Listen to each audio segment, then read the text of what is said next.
Can you imagine owning a $100 million home passed down through generations, or having a family heirloom not as a piece of jewelry, but as a Picasso hanging in your dining room? That is just the tip of the iceberg when it comes to the world of the old money elite. In the dazzling world of wealth, there are the nouveau riches who hit jackpots with startup companies or by being celebrities. And then there are those who inherited their wealth generation after generation. These are the old money elite. But how does this wealth get preserved for centuries, surviving economic downturns, wars, and the inevitable ebb and flow of fortunes? How has old money managed to not only survive but continue to grow? So buckle up as we embark on this fascinating journey, exploring the timeless art of preserving wealth practiced by the old money elite. To understand how old money families preserve their wealth, we first need to understand their origins. This takes us back several centuries and spans across continents, from the empires of Europe to the dynasties of Asia and the fortunes built in the Americas. These fortunes often began with a single, ambitious ancestor who capitalized on unique opportunities. It could have been during a gold rush, the Industrial Revolution, or through strategic marriages and alliances. Some built their wealth through international trade, others by innovating in science and technology, and yet others by banking and finance. These pioneers then passed down their wealth through generations, creating dynasties that stood the test of time. Take the Rockefellers, for example. John D. Rockefeller, the patriarch, established his wealth in the late 19th century with Standard Oil, which at its peak controlled 90% of all oil in the United States. Today, his descendants are still among the wealthiest in the world, their fortunes skillfully preserved and grown. Or consider the Rothschilds, a banking dynasty that began in the 18th century in Europe.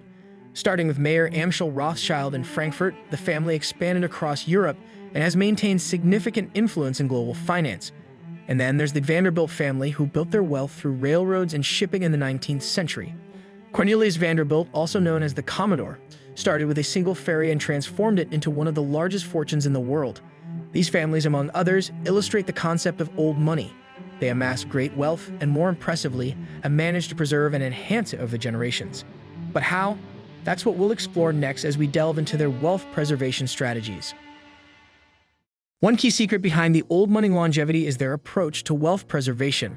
Over the centuries, they perfected the art of strategic investments in diverse assets. Real estate, for example, is a favorite. This isn't just about buying luxurious homes, it's also about commercial properties, land, and even agricultural ventures. Real estate can provide a steady stream of income, while the property values often appreciate over time. Then there's the stock market.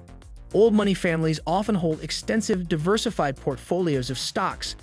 While the market has its ups and downs, over the long term it's proven to be a robust wealth generator. Furthermore, they invest in private equity and hedge funds, which can offer substantial returns. These funds involve purchasing stakes in companies, helping them grow, and then selling the stakes for a profit. In addition to diverse investing, old money families often make extensive use of trusts. A trust is a legal arrangement where assets are held by a third party, the trustee, on behalf of the beneficiaries. Trusts can provide income, protect assets from creditors, and minimize estate taxes. Lastly, philanthropy and the creation of foundations are an integral part of old money wealth preservation strategies.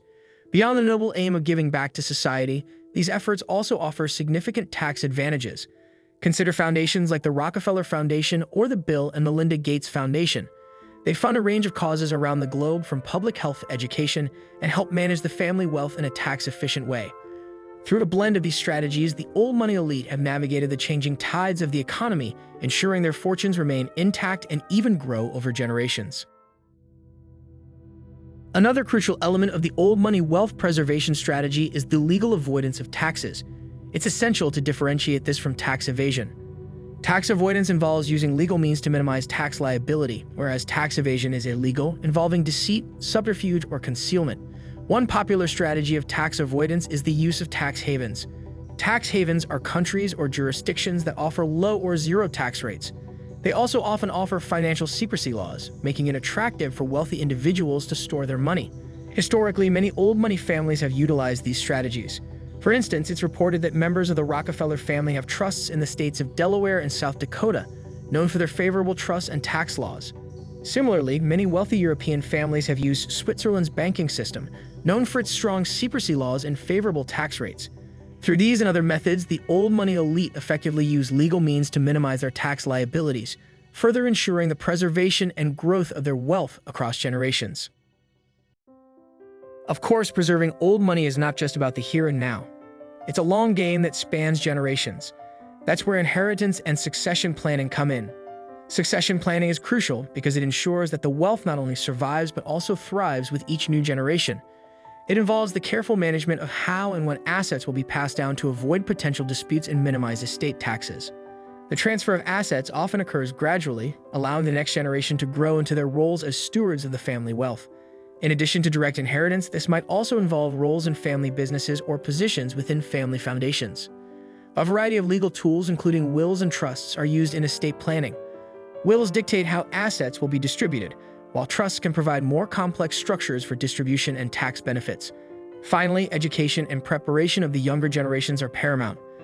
This isn't just about sending heirs to the best schools. It's also about teaching them the values, responsibilities, and skills needed to manage wealth. They learn about financial management, the family's philanthropic commitments, and the importance of preserving the family legacy. Through a combination of these strategies, old money families ensure a smooth transition of wealth across generations, preserving their status and influence into the future. When it comes to the banking system, old money families value discretion. Swiss banks, for instance, are renowned for their secrecy and confidentiality. While transparency has increased in recent years due to global regulations, the Swiss banking system still offers a degree of privacy that attracts old money. These financial institutions and advisors play a crucial role in implementing the wealth preservation strategies we've discussed. Whether it's buying a new property, setting up a trust, transferring assets, or making a philanthropic contribution, these professionals ensure every move contributes to the family's long-term financial security and prosperity.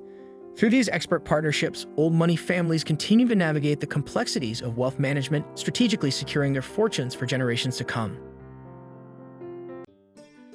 While the strategies of old money families have been undeniably effective, they are not without their criticisms and controversies. The methods they use to preserve and grow their wealth have become focal points in debates about wealth inequality and social justice.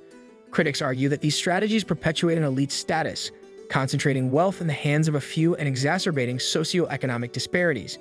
They point to the fact that the richest 1% hold a disproportionately large share of the world's wealth. In recent years, some old money families have found themselves under scrutiny. Allegations of tax avoidance, exploitation of legal loopholes, and unethical business practices have been leveled at various families. These controversies have fueled the debates on the ethics of wealth accumulation and preservation. If you found this video insightful, please give it a thumbs up, share it with your friends, and subscribe to our channel for more content like this. We'd love to hear your thoughts on this topic. How do you perceive the strategies of old money families? Do you think wealth preservation strategies contribute to wealth inequality, or are they just smart financial management? Thanks for watching, and we'll see you in the next video.